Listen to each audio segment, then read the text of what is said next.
is ERi-TV you're watching, dear viewers. Welcome to English News Broadcast. I'm Bersaba Taghla, and these are the major headlines for today. Message of congratulations from President Isaias Afwerki. Vocational training conducted to youth in Mandefara subzone. North Korea fired the highest number of short-range missiles in a day. And Colombian and Venezuelan presidents meet as ties keep improving.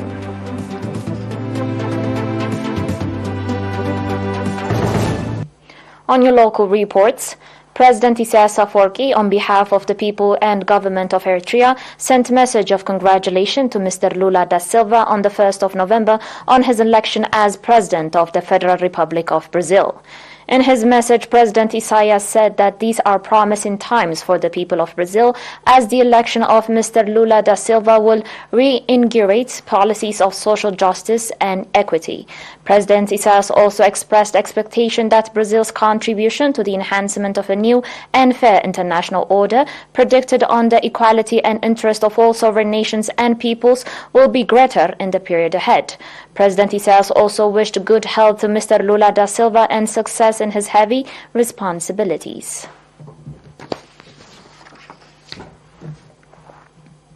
The National Union of Eritrean Youth and Students branch in Mandefara subzone organized vocational training ranging from 2 to 3 months to 227 youths, including 118 females. The training included electronics, video and still camera, computer technology, dancing and music, beauty salon, as well as costume, among others.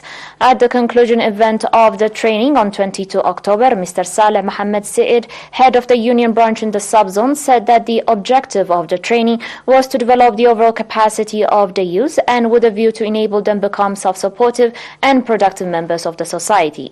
Speaking at the event, Mr. Isaias Afwerki, administrator of the subzone, said that the effort to develop the capacity of the youth is ongoing and called on the trainees to upgrade their capacity practically on the ground. According to reports, in the past 6 months, vocational trainings has been provided to 557 youths in the subzone.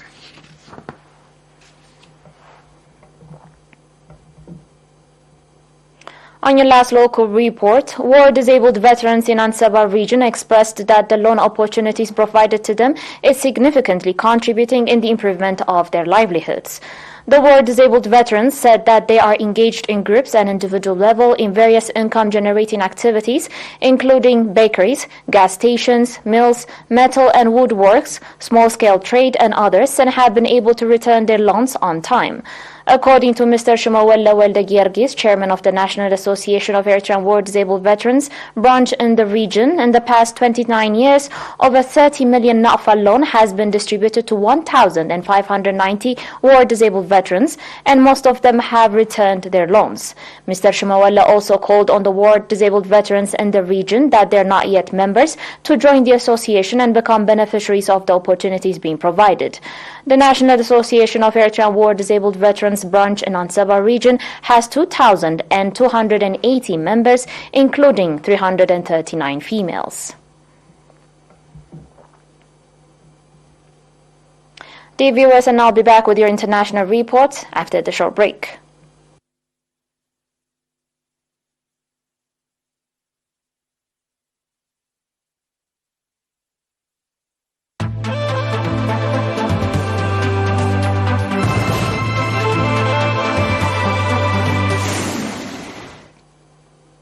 Welcome back.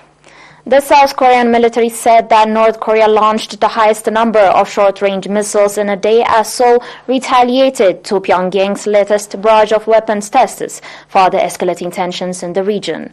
North Korea fired as many as 23 missiles of different types to the east and west of the Korean peninsula, including a surface-to-air missile into the waters off the east and west coast of the Korean peninsula, according to the South Korean Defense Ministry. One of the missiles launched by Pyongyang was a short-range ballistic missile that landed close to South Korean territorial waters for the first time since the division of Korea. This is according to Seoul's Joint Chief of Staff.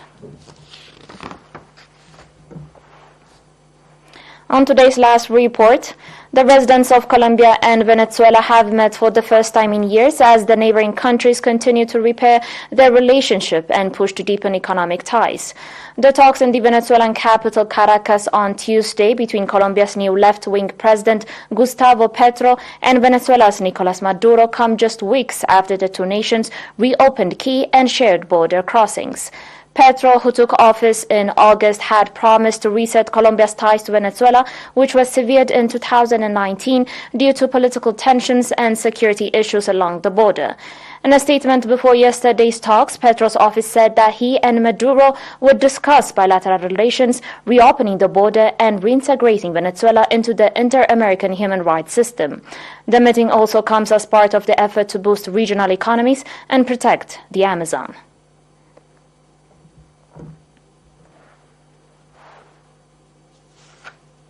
You're still watching us on ERi-TV, dear viewers, and now recap of today's major headlines.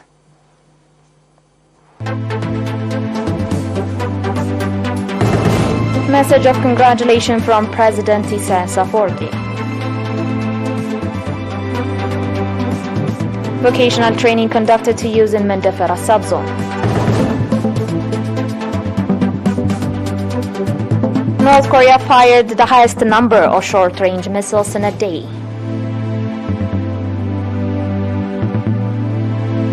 And Colombian and Venezuelan presidents meet as ties keep improving.